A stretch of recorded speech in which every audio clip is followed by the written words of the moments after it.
One of the phrases that's coming to mind when I hear your story is the commodification of creativity. Creativity is a wonderful thing that speaks directly to the heart. When you turn that into a commodity to be bought and sold and traded on a Sunday for the purpose of more people or bigger budgets or buildings, I think it's an abuse to the creative community. That you said it, like, we only take creatives who can put on the rock show, basically, Right. And there's no other room for the other artists and other things, and that's because it doesn't fit the commodity that we're selling. Well, welcome to the Liminal Living Podcast. This is Dr. Tom, kind of the host and the curator of conversations around here. And today we have an interesting story. A friend of mine, Lance Hough, I met through the Caneo Retreat Center, which is for weary and wounded pastors to do some recovery work, and I'm one of the coaches for them. And he came through the cohort and spent 6 months in that program.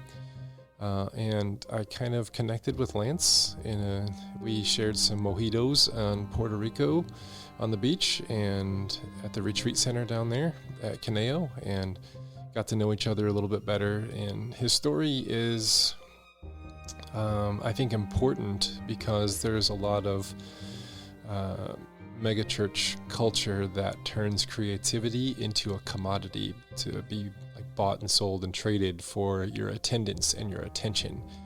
And I think that ends up being kind of abusive to the creative community. And Lance's story definitely illustrates that. And today he shares that story. And just kind of a spoiler alert, it does not have a happy ending. But it does have some interesting thoughts and conclusions at the end. So I'm just going to let him tell his story in his way. So without further ado, here's Lance. Well, today I get to talk with a newer friend and a former church staff person who was not on my church, but this new friend, Lance Hough. We met through a retreat center called Caneo. I was a coach on a cohort of pastors who were weary and wounded, and we walked through 6 months of material together, and then ended it up that whole 6 weeks drinking rum on the beach in Puerto Rico. And that was, Yes, we did. Yes, we did. That was fun. I believe you bought me one and I bought you one. That sounds right. I think Yeah. I think so. And we talked about our dogs quite a bit there. Yes, we did. So you are a husband to Lisa, father to Melody, and specifically a pet dad to Merlin, who is a pretty awesome German Shepherd. And I think I've seen some pictures of him with a birthday hat on. So you are definitely... He just turned 2. Oh, really?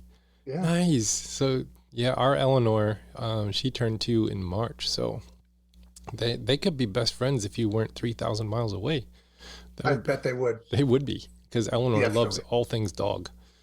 And to close it up, you are, according to your Instagram page, a lover of all things brave, innovative, creative, expressive, fun, and new, which that sounds just cool, like a cool combo. So Lance, welcome to the Liminal Living Podcast today. Awesome. Tom, thank you so much for having me. I'm happy to be here. Yeah, I'm glad that you're here. And kind of, I wanted you on because you are in a liminal space, have been in a liminal space for a while, gone through some disruption in kind of your church life and faith. And so we're just kind of here to have honest conversation. We're not going to solve all the world's problems today, but... Oh, I was greatly misled about the nature of this podcast. Then. Oh, sorry. I need to put that in the writer. If you would. Okay. Maybe I better write a writer first. Oh, that would be helpful too.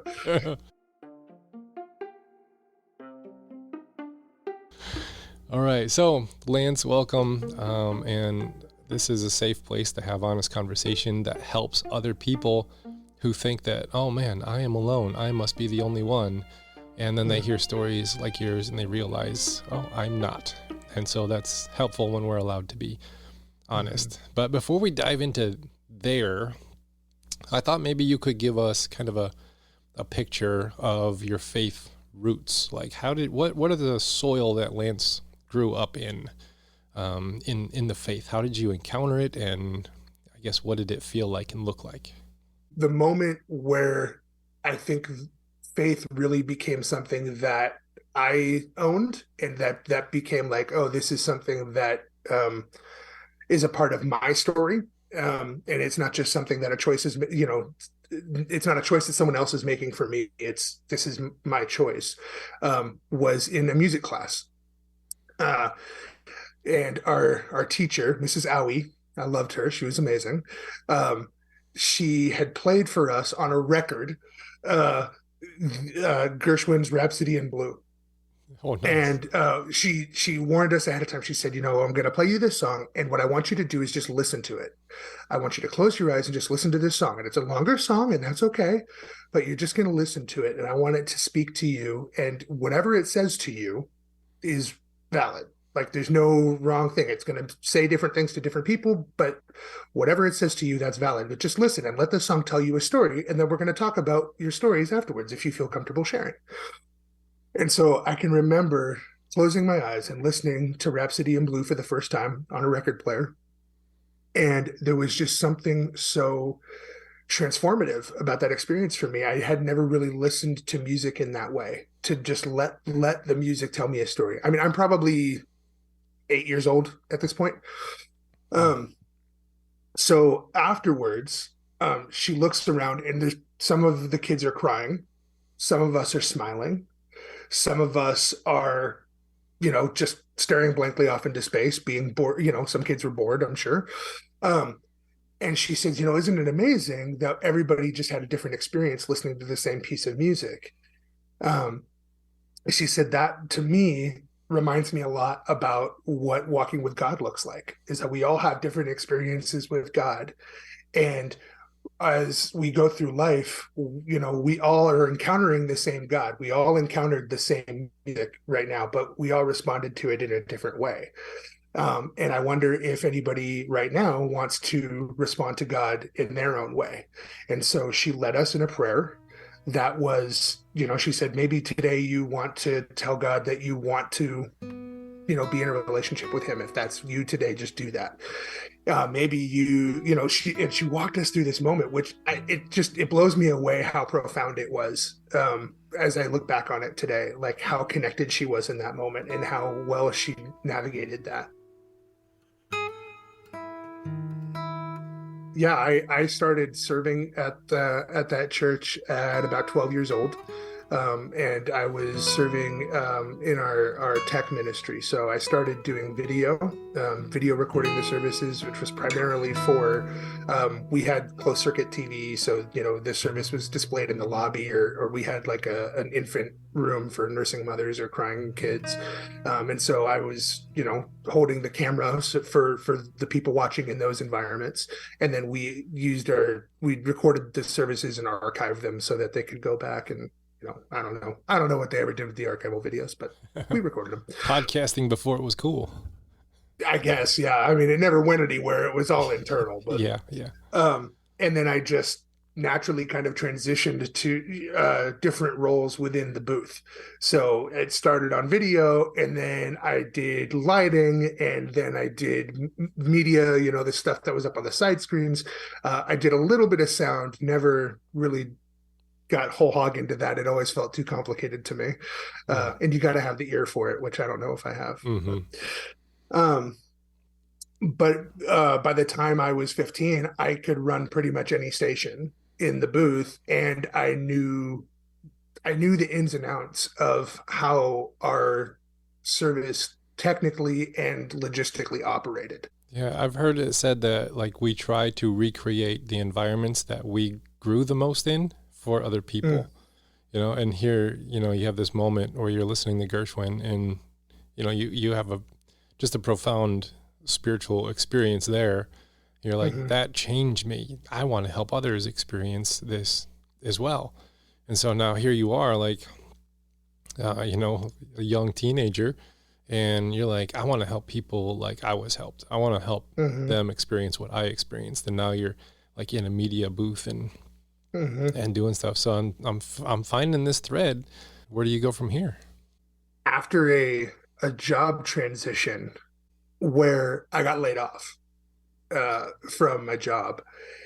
And so as I was kind of talking about this with some of the leadership at church, I had had a lunch with one of the directors, and I was just telling him about this, and he said, "Well, have you considered using your gifts at the church?" And I just kind of laughed and looked at him. I was like, "Kevin, like, what the hell do you think I've been doing for the last, decade? Like, I'm here every other week, you know?" And he goes, "No, I mean, like, on staff." I was like, "Is that? I don't like. I didn't go to school for that. I didn't. I don't. What are you asking me? Like, I don't know what you're talking about." And he goes, "No, like, we're gonna have a season of transition here on our staff, and we're gonna have a need for someone with your skills. You would be a huge asset, and you know these people, and you know how to talk to them and work with them and lead them. Would you consider coming on board?"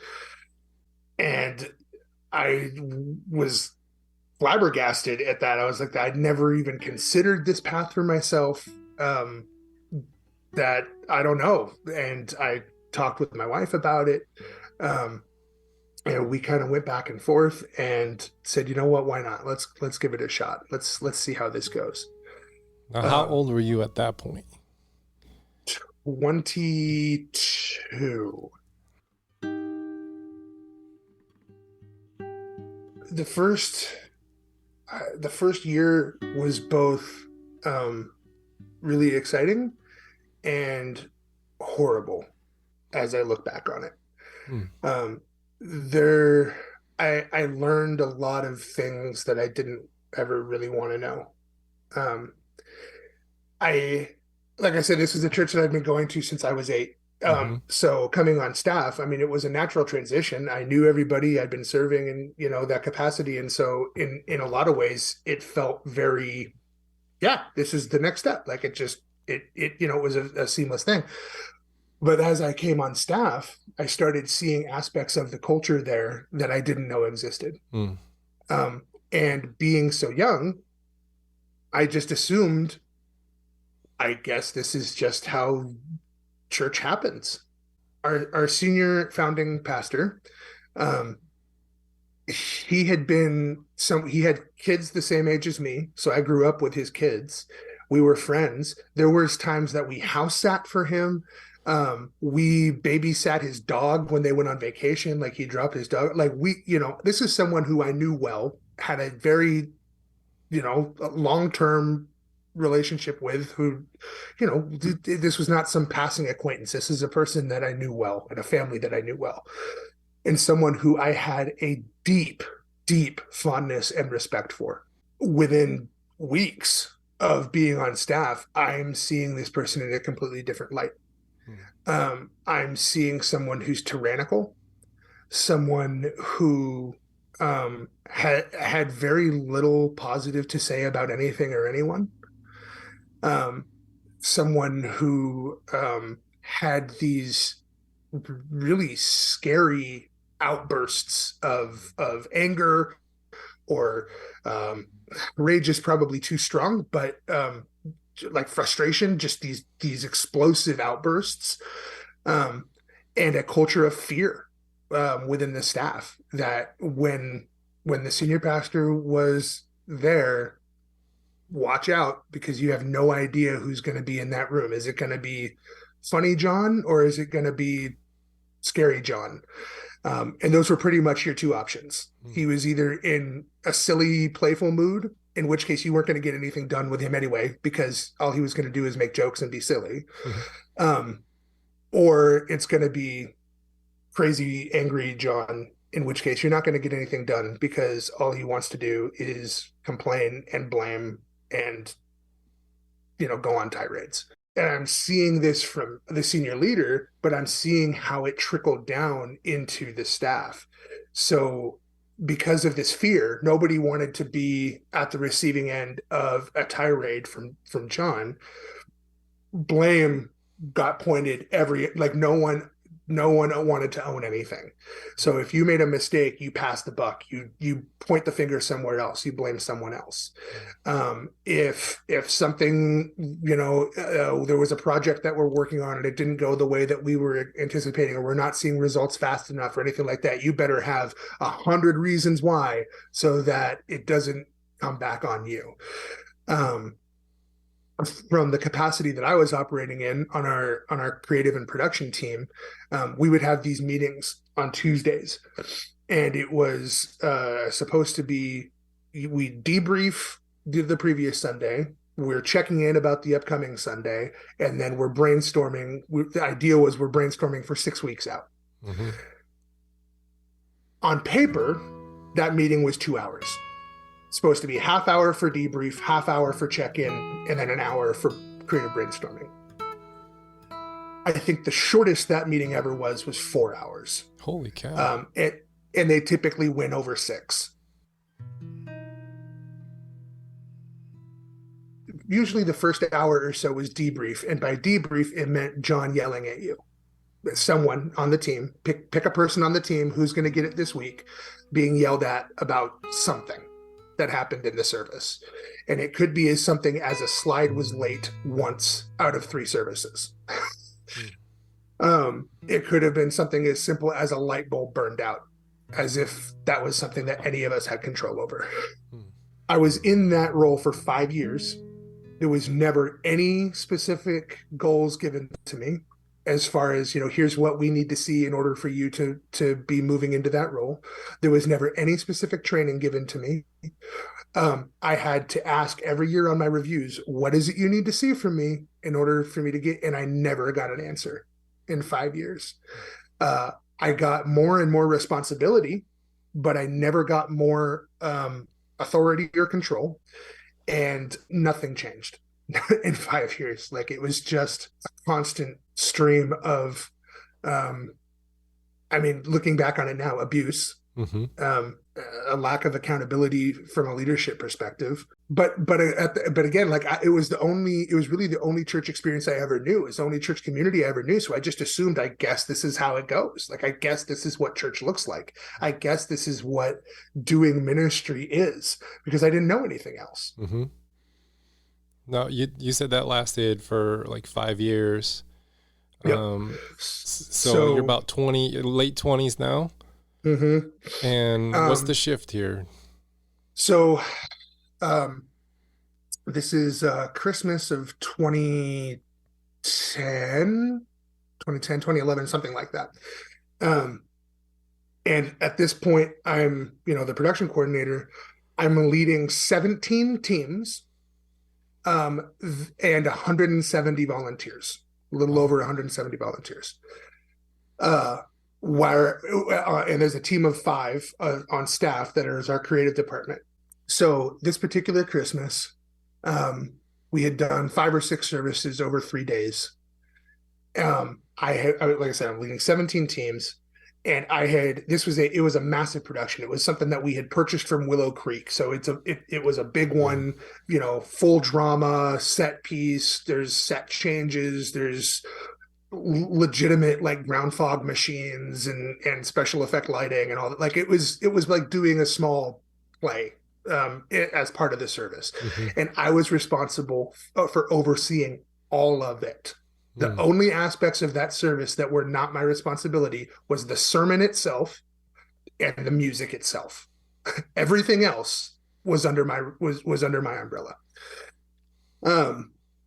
So after about 7 weeks of working 7 days a week, probably 8 to 12 hours a day, we finished these services, and I'm sweeping the stage on Christmas Eve after everything's done, cleaning up. And Kevin, who was one of my bosses, comes up to me, and he puts his hand on my shoulder and he goes, "Lance, these services went great. You should feel so proud of yourself." And I looked at him and I said, "The only thing I feel is tired and empty." I said, "This has to stop. I can't do this again. I don't want to do this again. This is miserable. Something has to change."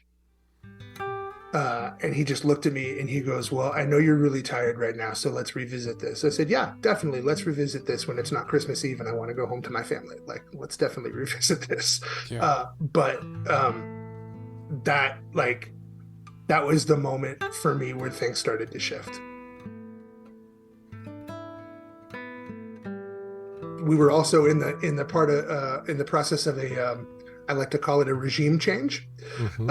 Our existing founding senior pastor was in the process of stepping down. We were bringing someone else, a newer person, up to kind of take that senior pastor position. The congregation wasn't completely aware of that yet, but we kind of knew what was going on. So I met with Kevin and him and said, things have to be taken off my plate. I can't do everything. Here's the aspects of my job that I really love and that I think I do really well at. Here's the aspects of my job that I don't think are a great fit for me, that we need to find someone else to handle. They came back. We're sitting down and they go over this new job description for me, which removed, I think, one of the things that I asked for and added two more. I'm not good at math, but I wasn't great with it either, but I was pretty sure that didn't go the way I'd hoped. And I said, okay, it's clear that you guys aren't hearing me or that you don't care. One of the two. I don't know which it is, but either way, this isn't going to work.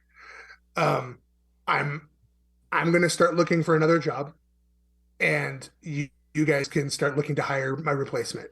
So they start their search. They find somebody to come, and the person that they hire is for a completely different role than what I was doing. They bring him in before I'm able to find something, and I do work to train him up. And then I find something. And so I give the church 6 weeks because I get a start date from the new job. And, we're going through the road. Well, 2 weeks before I'm supposed to start at the new job, I had called up my new boss and just said, hey, just calling to verify a couple of details with you. I hadn't seen, the specifics, like what time do you want me to show up? What's my dress code? What's all that kind of stuff? And he goes, oh, hey, I'm really glad you called. Actually, this other guy that I've had a relationship with for a long time, I've always wanted to hire him. He became available. I hired him instead. I wish you the best of luck. Oh, wow. And goodbye. Like, you've already quit. You're trying to transition. You got a guy removed, and now that door shut. Yeah. Wow. Yes. And I'm at the church at this point. Like I'm standing outside at the church. I'm just seeing my whole world kind of crumbling in this moment of like, I have nothing to go to. I have to be able to provide for my family. What am I going to do? And I sit down on this stoop at the church and I'm crying. I'm losing it because I don't know what I'm going to do. How am I going to tell my wife? The new senior pastor comes back from his lunch and he sees me, sitting on the church doorstep crying. And I told him what happened. And I said, I'm screwed. Like, I don't know what I'm going to do. And he goes, go back to your office, take a breath, just relax. Let me have a couple of conversations. And I'm not promising you anything. But just let me have a couple of conversations and let me see what we can do. He comes back to me the next day and he says, I have an idea. And I've talked it over with some people and we all like it. He said, what if we had a couple of different part-time positions here at the church that we were going to hire. What if we rolled them all up into one full-time position and we had you do this? And you can do it as long as you want until you find something else that you want to do, or if you find that you like it and this works, then you can just keep doing it. And you can do it as long as it works for you and as long as it works for the church. And I said, well, thank you. That sounds wonderful. What a great offer. Thank you for doing that. Like, I really appreciate it. And so we called it the campus operations director. I became responsible for the scheduling of our facility. We had a 60,000 square foot facility that we did a lot of outside rentals for. And so I kind of became like the facilities director, but then I also was part-time student ministry. So I was doing programming for student ministry, helping them with the creative direction of their programs, which I absolutely loved, was a ton of fun. And then I was also like 20 hours a week administrative. So I'd sit at the front desk, answer the phones, do some kind of organizational stuff. Very quickly, within a couple of weeks, both myself and the new senior pastor were like, hey, this is a good fit. Like, this is really working. We really like this. And I did that for 2 years. Well, one of the things that came to light was that there had been some relatively significant financial mismanagement in the church's history. And we published our numbers every week in the church program or the bulletin. Yeah. Like, here's what our annual budget is, here's what the giving was last week, here's where we're at year to date. And for years, I always looked at that every week, and I always remember that the church met its budget every year. We always met our budget, and we always did a big year-end giving thing, and we always did really well on that too. Well, come to find out that actually for 4 consecutive years, the church had not met its budget. And so there had been some fudging of numbers somewhere along the way. And the new senior pastor had kind of realized this. And so he was trying to clean things up. And one of the things that he realized is that, well, our church has shrunk pretty significantly in the last few years, and we haven't made any changes on a staff level. And so there started to be some layoffs. I think only 2 people were actually laid off. In the span of 9 months, there were 10 staff members who left our team. The environment around them was made so terrible that they felt like they had to quit. Rather than being honest and handling it in a loving, gracious way, the culture around these people was shifted in such a way that they had to leave. And as I'm seeing it for these people that I loved and I valued, I'm seeing it happen, and I'm starting to speak up about it to our leadership, but also to people in the teams that I worked on. I was like, man, I do not agree with what's going on around here. So one day I get called into a meeting with the senior pastor, and he goes, hey, it's come back to me that you're saying, some pretty negative things about me and about the church. And I said, what do you mean it's come back to you? I've said it to you. Like, I've communicated to you what I'm seeing, what I'm feeling. I've communicated it to our board of elders. I've communicated it to our leadership. I've communicated it to some people I work with. So yeah, it's come back to you. I'm not hiding anything. And he goes, well, I thought we were friends, and I just didn't think that was the way that friends talked to or about each other. And I was like, well, as your friend, I feel like I can tell you that I'm unhappy with what you're doing or how it's being done. And he goes, yeah, well, we kind of said that this arrangement would work as long as it worked for you and as long as it works for the church, and it doesn't work for the church anymore. So we're going to start rehiring your positions. And as we rehire your positions, we'll just reduce your hours by the position that we rehire for. So the largest chunk of my role was the administrative component at 25 hours a week is what they had it at.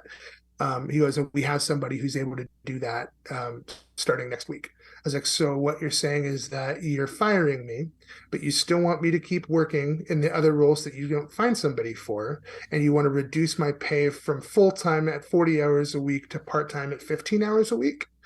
And he goes, yes. I said, here's a better idea.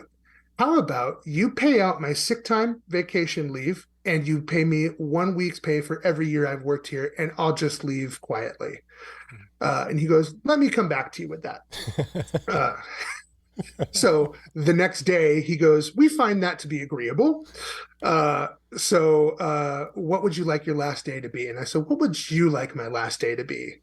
And he goes, does 2 weeks sound good? I said, 2 weeks sounds great. There's so much anxiety in this story from the structure that you're within. There's so much anxiousness about money and staff and power and who has the privilege and the positions, and there's just so much anxiety, and it sounds like it's like you're just a recipient of like somebody who's just a step up or a step over, where you are like feeling the pressure and then passing the buck?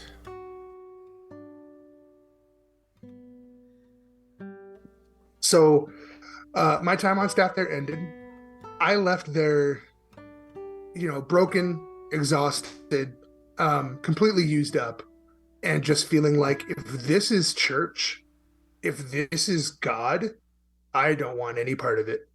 I am done. This is broken and horrible, and I'm miserable, and I hate myself for who I was, for being complicit in this system, for even existing within it, for bringing more people into it.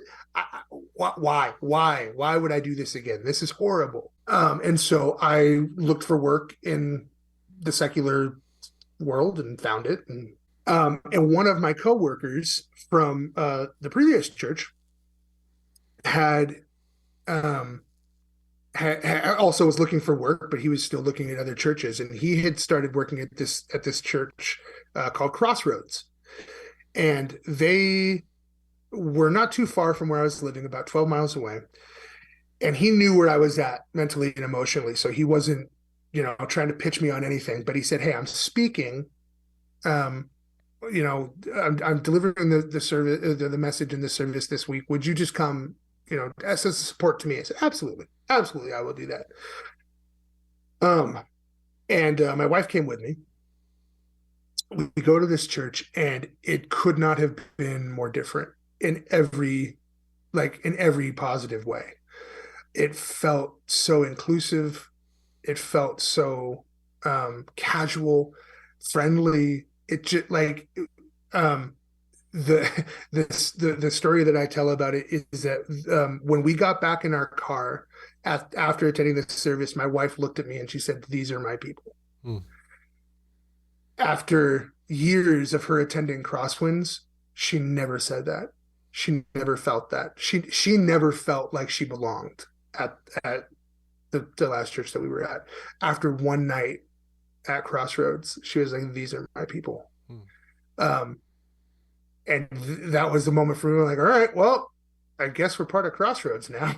What I didn't know is that my buddy Mike, who was on staff there, is campaigning for them to hire me this whole time. And I have no idea. And I wasn't interested. I wasn't looking. September of 2013, I get this call from Paul, who's the senior pastor at Crossroads. And he goes, hey, so Mike's been talking a lot to me about some of the things that you can do. And we are trying to put together a series of videos. We're doing this capital campaign, and we don't really have anybody who's very good at that. Is that something you think you could help out with? We'll pay you for it. And I said, yeah, I can help with that. You guys have, whatever. And so we talked through it, and I ended up helping them with these videos. Well, I'm just like, I'm falling in love with these people. There with their staff, with their congregants. I'm just like, I love this church. I love this community. I love these people. And I'm starting to think, well, gosh, maybe God's not done with me. Maybe there is more for me in this. Maybe I could give ministry another shot.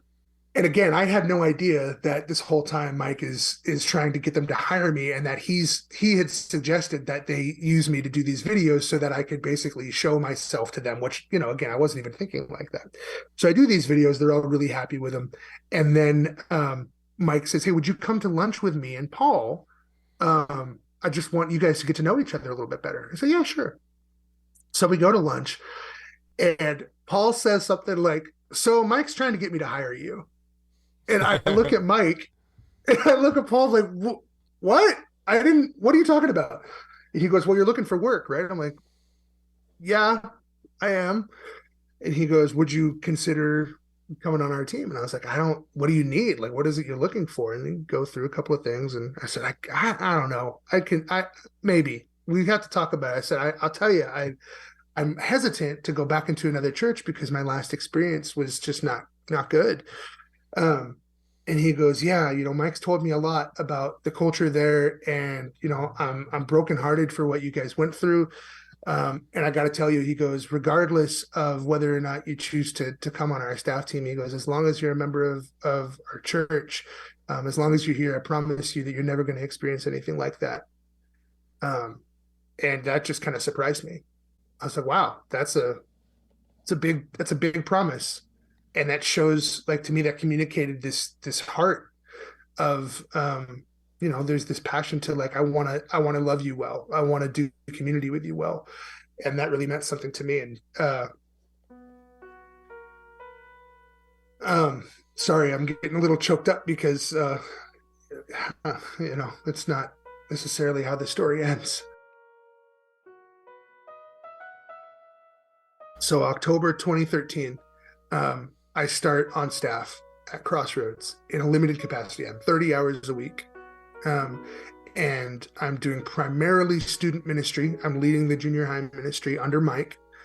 And I'm also helping out with the weekend service. And then after 90 days, they were happy with my performance and brought me on full time. And I became halftime junior high director, halftime weekend service support.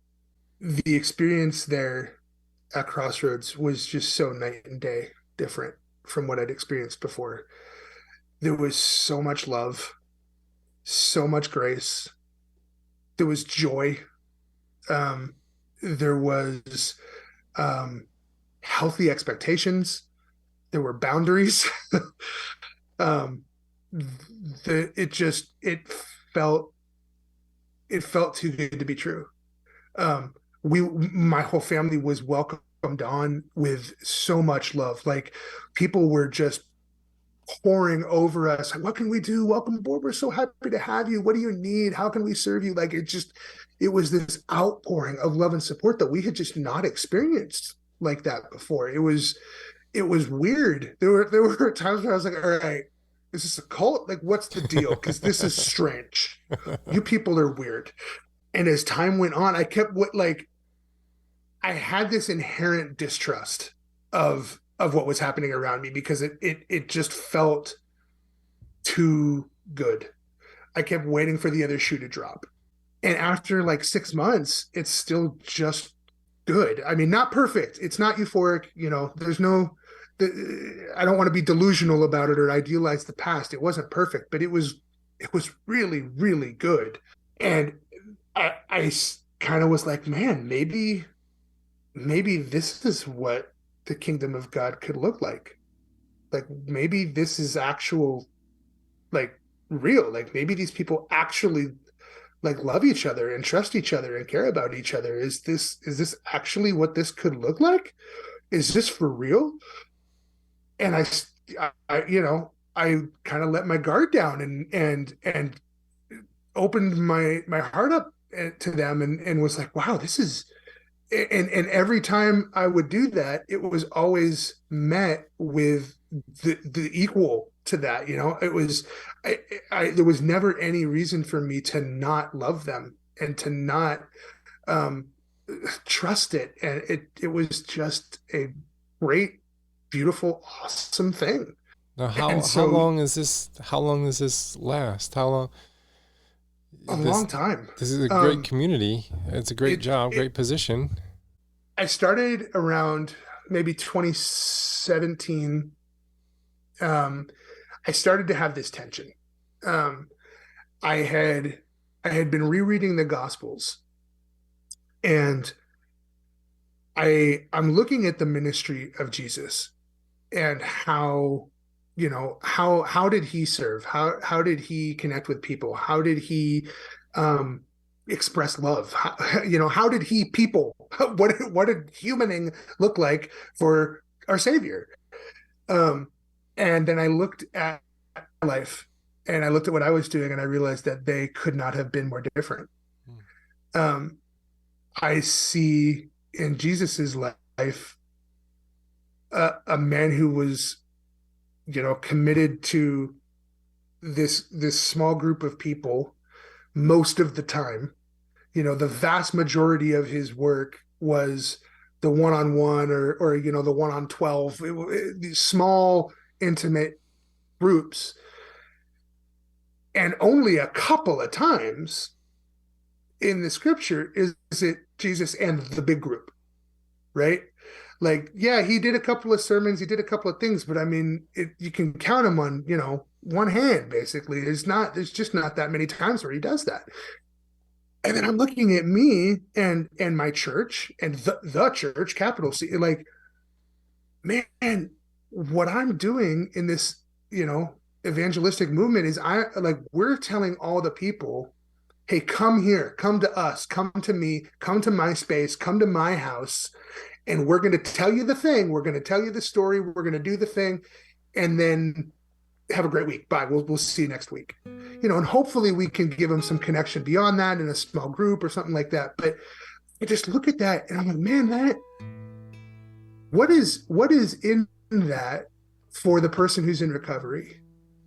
What is in that for the person who's just lost a loved one? What is in that for the person who is drowning in their own addiction and doesn't, wouldn't even feel safe darkening the door of a church? What is in that for the least of these?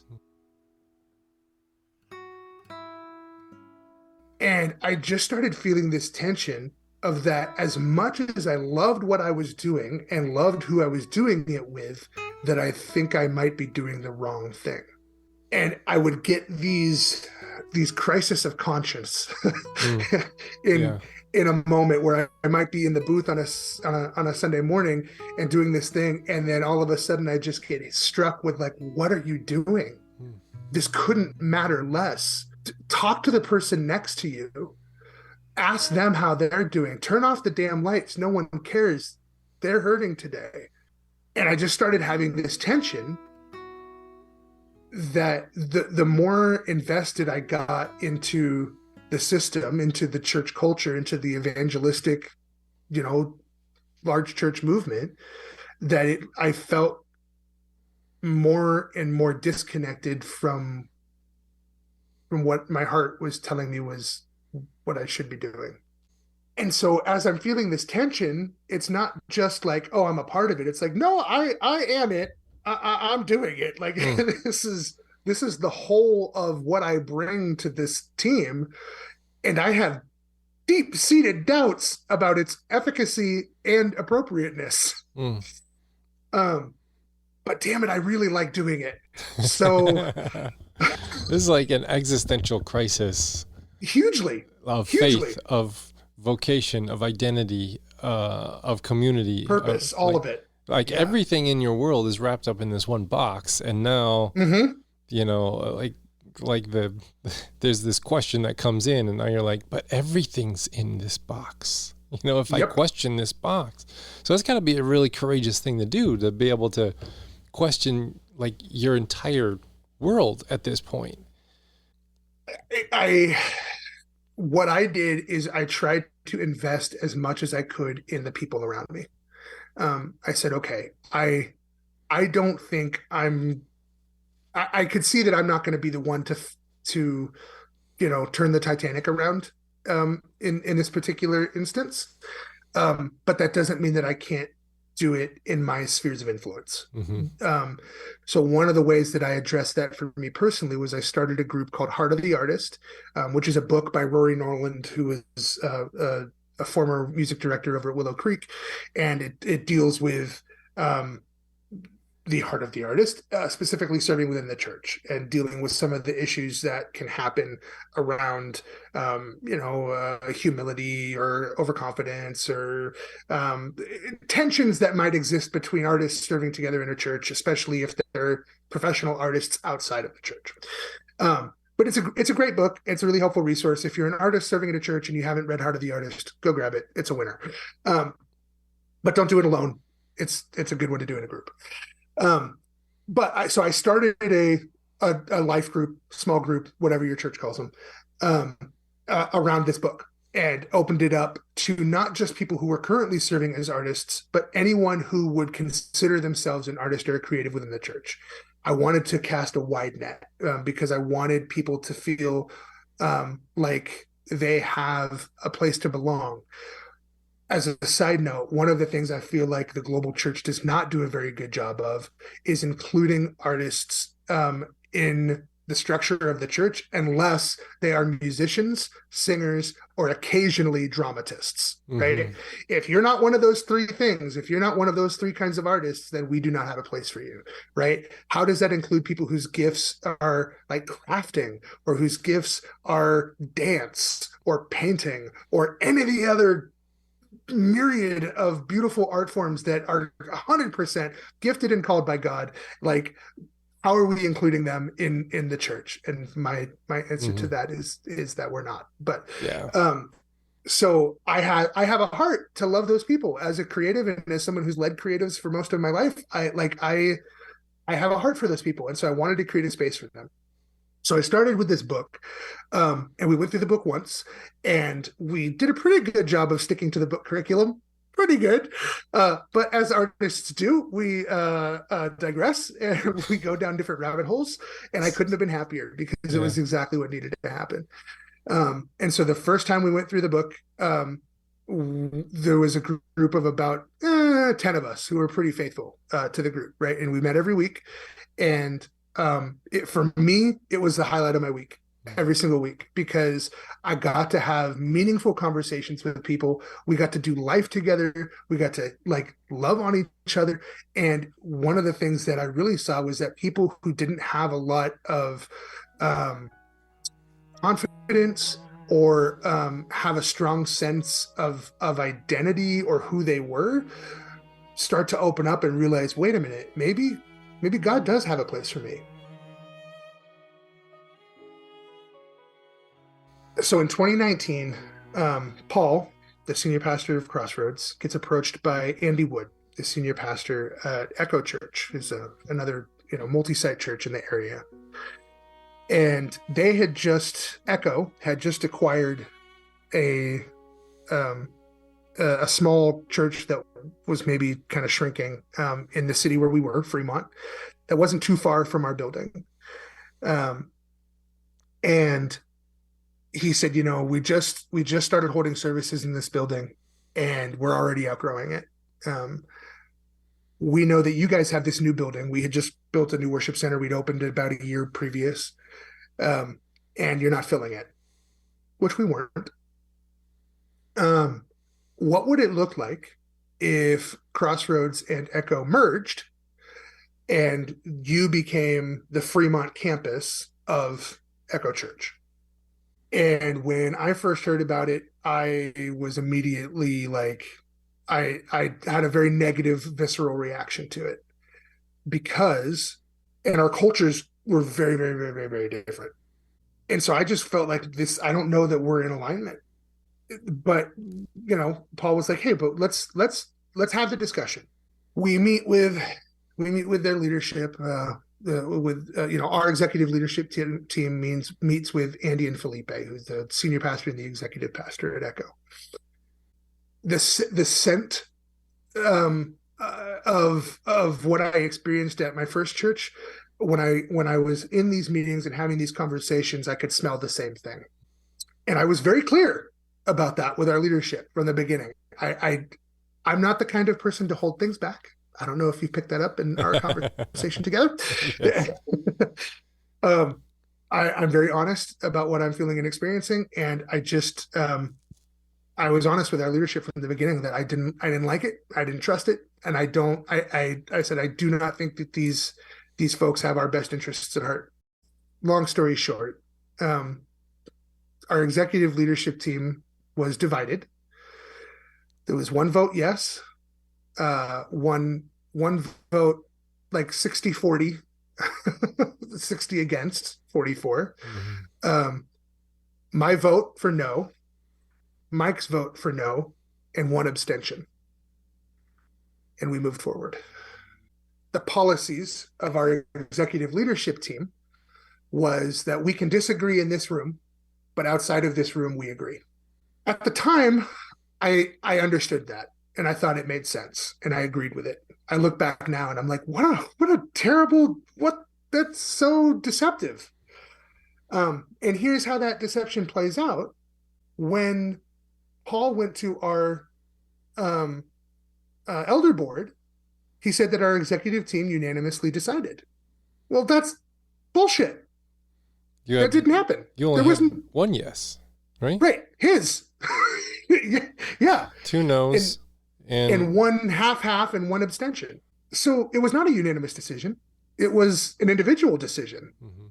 to move forward. But by the time the decision got to the voting members of the church, it was pitched that it was unanimous from our executive leadership team, it was unanimous from our elder board, and that it was unanimous from our staff. The way that it was pitched on the night that we voted, there was something said along the lines of, if you still have questions, that's on you at this point. We've had plenty of time to discuss that. The only answer that we should be seeing tonight is a yes.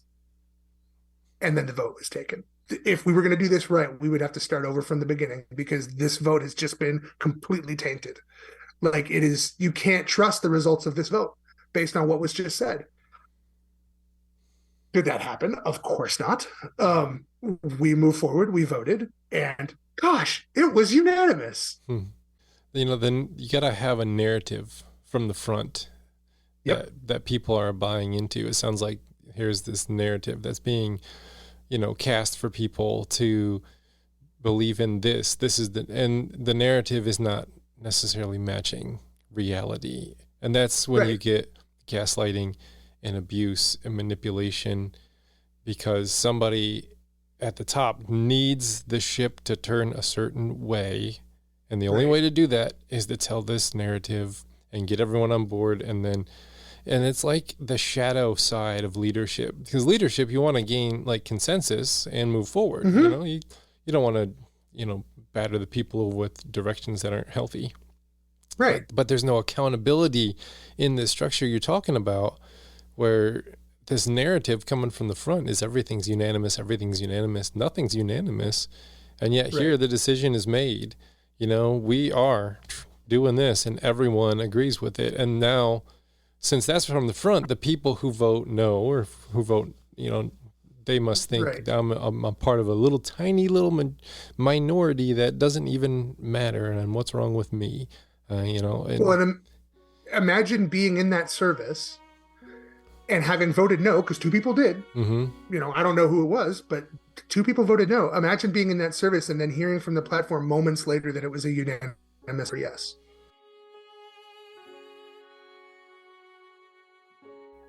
So now we're at the end of 2019, and we're going to be, at this point, we're 100% moving forward with the merge, and we're looking at the fall of 2020 as the official launch. Here we are, March 2020. Some of you may remember an incident that occurred around that time. Small little thing.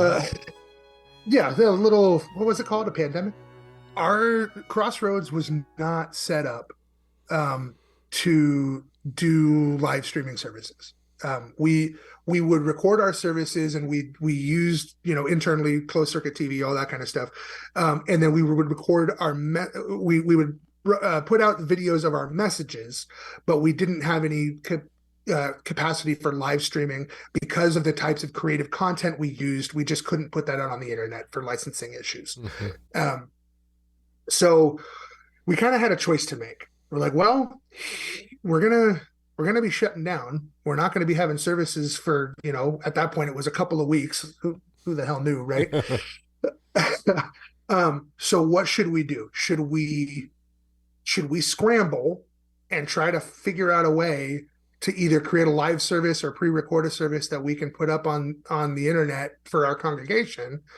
Or, since we've already voted, we've already talked about merging with Echo, we're already down the road, for all intents and purposes, should we just functionally merge right now? And we just point Crossroads people to the Echo service, and then we integrate and try to utilize Crossroads people as part of the Echo service, right? We get, one of our pastors up there to do the welcome. We use some of our worship team, stuff like that.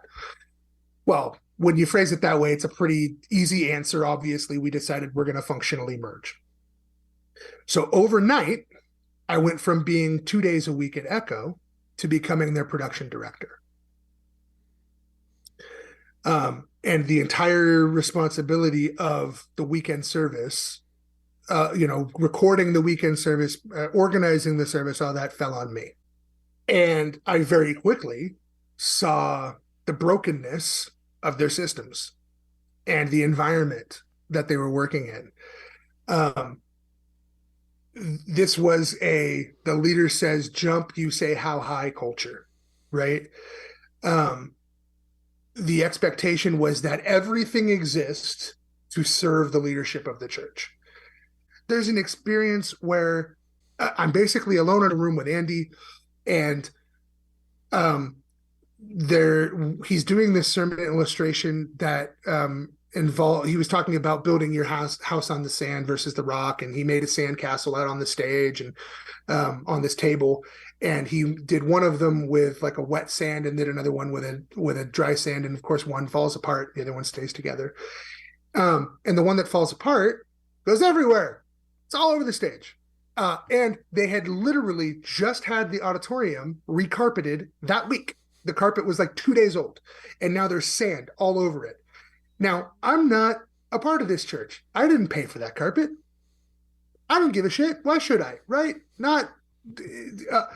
I'm sitting there mortified. Like, oh my gosh, this is brand new carpet that your congregation just paid for, and now it's covered in sand. As soon as and I did not know he was doing that illustration. If I would have known, I would have put a tarp down or whatever, right? Like, I would have happily prepared for that mess. As soon as the sermon's done, he's like, okay, I've got another meeting I got to go to. Bye. And I'm here looking at this table covered in sand and the floor covered in sand. I am completely alone. There's maybe 2 other people in the building. And I'm like, okay, I guess the assumption is that I'm cleaning this up. Because we're recording worship in here in an hour. So that can't be here. Great. Where's your vacuum? So I call their facilities person. She goes, oh, well, here's where everything is. And so she points me in the right direction. Well, one of the rooms is locked, so I can't get to the vacuum, but I'm able to find some other stuff. So I'm literally sitting there with a hand broom and a dustpan, sweeping this stuff up. I'm filling up the dustpan and pouring it into a little trash can because that's all I can find. And then I'm having to take it outside, dump it, and then come back in and do more. It took me over an hour to clean this up.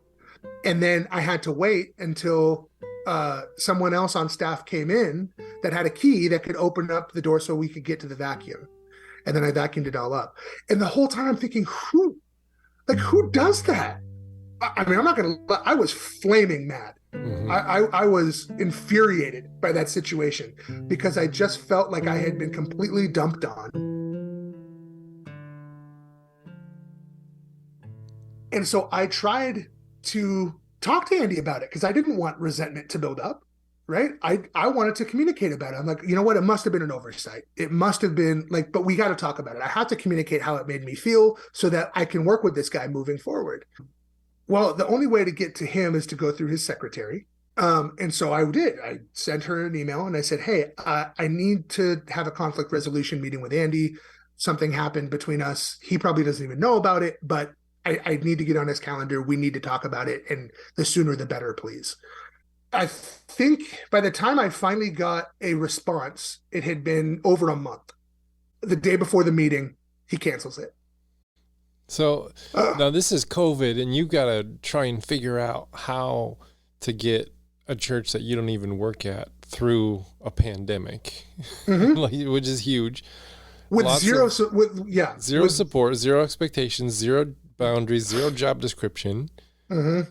Like, how far did you get before everything just like crumbles upon you? You got to August.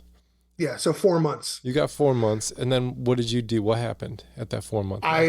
So again, communicating with my leadership every single week. Here's what's happening. Here's what I'm experiencing. I don't know how much further I can. I'm reaching a breaking point. I don't.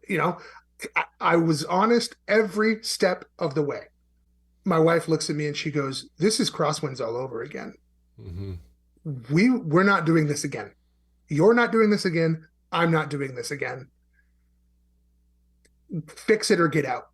And so August 15th, 2020, I was actually, Lisa and I had just had this conversation, and we had already decided that we were going to move, that we were going to leave. So this whole thing's in the San Francisco Bay Area.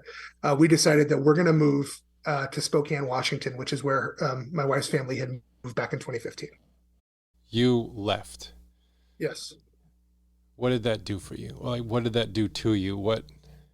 There's probably there's probably a whole mash of like relief that I don't have to do this anymore, but then sadness of I've lost this beautiful community that I had in a way that feels like it was robbed from me, Yes. And like, what, where did that go? Like, I don't even know the right question to ask. That's devastating because you had everything in that box, the whole church box. It was your whole world. And then it was just like zip taken right out from underneath you. What was that like?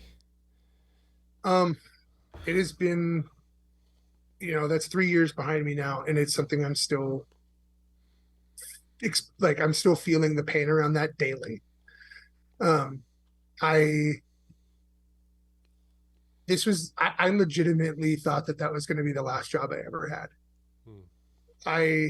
I would have happily died there, like working there until I physically couldn't anymore, because I loved what I was doing and I loved who I was doing it with. And I loved that community. The people that were a part of that Crossroads community were some of the most incredible people I've ever met and have ever worked with. And I miss that daily.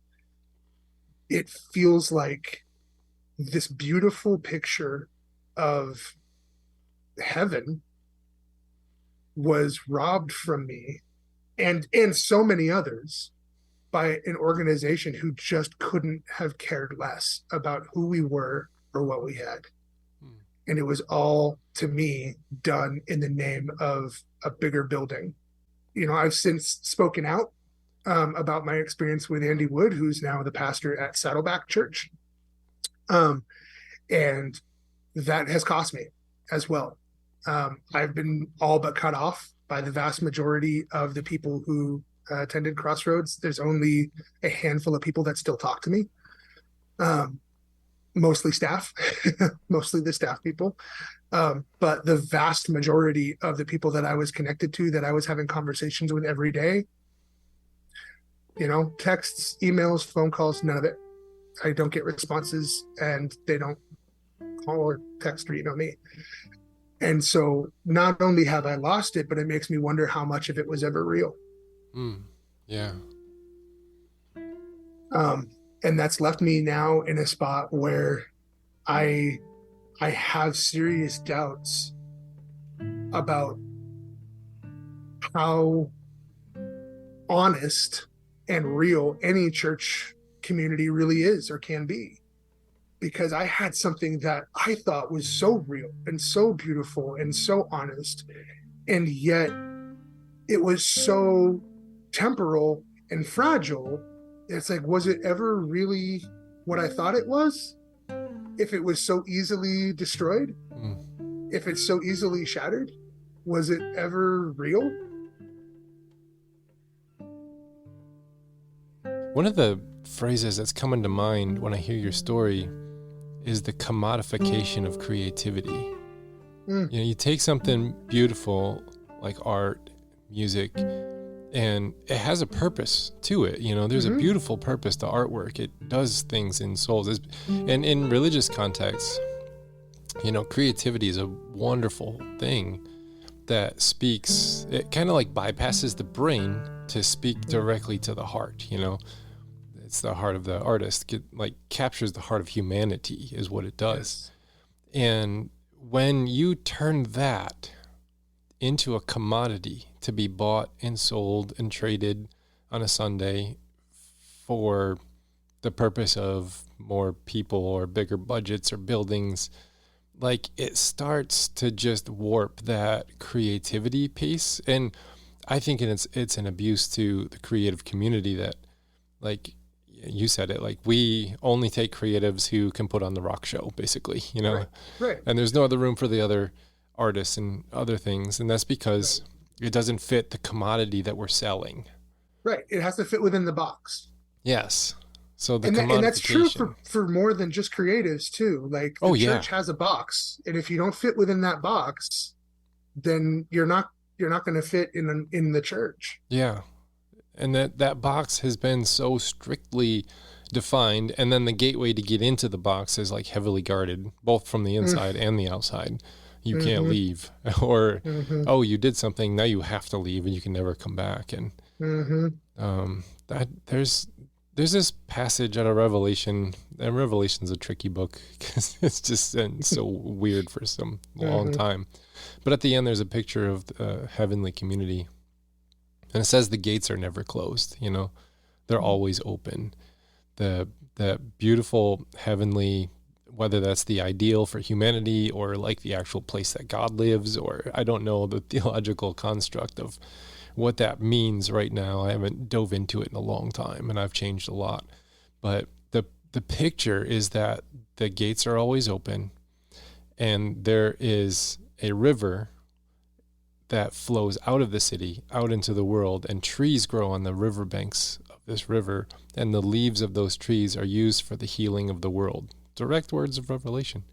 Like, this is what I'm wondering. Like, I wonder if that's where this beautiful creativity is for. Like, it's a part of that river that flows outward, and yet we just want to put it, in an aquarium and have like some fish in there and be like, this is the ocean. This is beautiful. Oh And man. that commodification of creativity, like, it entertains people. Mm-hmm. It gets people in the door, it gets them inspired, it gets them motivated, it gets them crying, and they love that. We Sure. all love that. Yeah, I go to musicals so that I can experience that, and now the church absolutely. wants to do that. But then we get stuck in that, since it's a commodity and we're dealing, with commodification of creativity here. Then we got to have, next week's got to be just as cool or better than this previous week, over and over. And I am What have you done for wondering, me lately? and they should write a song about that. Um, Yeah, right. I am wondering if what like we're seeing um, is like it's like the it's a it's the worship of mammon over and over and over and Mhm. over again, and mammon is the systems of power that the world uses to gain influence, money, power, and all that. It's not just the dollar bill, it's the accumulating of power for my own empire kind of a thing, and it's illustrated with money, but it's beyond that. And the I like this whole commodification. It takes this beautiful, free spirited thing and then chains it to this specific way, this specific result, this specific expectation, and then that kills the art form of it, essentially. And then it Mhm. becomes pressure, and then the leadership feels the pressure, and they have to put it on the staff, who puts it on the volunteers, and it just becomes like this whole. It's like, here we are, it's a golden cow, and then Yep. we say, this is the Lord Mhm. who brought us out of Egypt, and here we are, and we don't even see it until we've been run over by the bus sometimes, and then we're like Yeah. sitting there in the middle of the road and saying, what happened? Everything was great, everything was beautiful, and here I am run over by the bus, bleeding out in the road. And then you can Twice. say, okay, now I think I see what's going on. Your story's moving. Mhm. I really Thanks, don't Tom. have, like, I don't have a cliche in my pocket to be like, everything will all be better, Lance, don't worry. Oh, No, don't. Yeah, no, it's no cliches necessary yeah, or requested. it is a really your story has like a sadness to it. I know that you've gotten a new job, you've sunk into your community, you've done a lot of healing work. You've done so much good with your life, but that is still a wound. That is still an unanswered. That's a liminal space. I don't know what to Yeah. do with this part of the story, and it's a big part. It used to be my whole world. And I think you're traversing that liminal space with a lot of courage. So, Well, thank you, Tom. I appreciate you and your part in that journey. yeah. Well, I appreciate you sharing your story here on the podcast for folks who, and maybe someone's going to listen to it and be like, I got run over by a church too. And I'm not alone. I'm not crazy. This actually happens, and it's a form of systemic abuse. Yes. Yes. That's one of the things that's helped me so much in the last few years, I mean, obviously being part of the cohort was huge to connect with other people who are, in this community and struggling, but um, podcasts have been huge. Podcasts like yours, like Bodies Behind the Buzz, the Julie Roy's podcast, like knowing that there's justice work and accountability being done in this space. Mm-hmm. It has been really beautiful. But also just knowing that we're not alone. Mm-hmm. And if that's where you find yourself today, I pray that you feel some level of connectedness to another person today in a very real and tangible way to remind you that you are not alone and that you are loved. Absolutely. And I can't think of a better way to end this podcast but with those words from my friend Lance. Gosh, thanks for coming on the podcast, and thanks for telling your story. You're welcome, Tom. Thank you. Well, thank you so much for listening to the Liminal Living podcast today, and giving us your time and listening to these stories. If you could do me a favor and rate or subscribe to the podcast, leave a review, that helps other people find us. If you found this one helpful, it would also be helpful to us if you could share it with somebody who you think this would be an important milestone for them, to hear that they're not alone in their story of being in a place of in between and not sure how to be and how to be there. So next week we're going to talk to my friend Dan White Jr., who leads the Caneo Center, which I'm a coach within, and Lance was one of the members of a cohort that I led, and get his take on the ego and suffering, and it's a really cool story. So we'll see you next week for that episode, and peace out, my friends.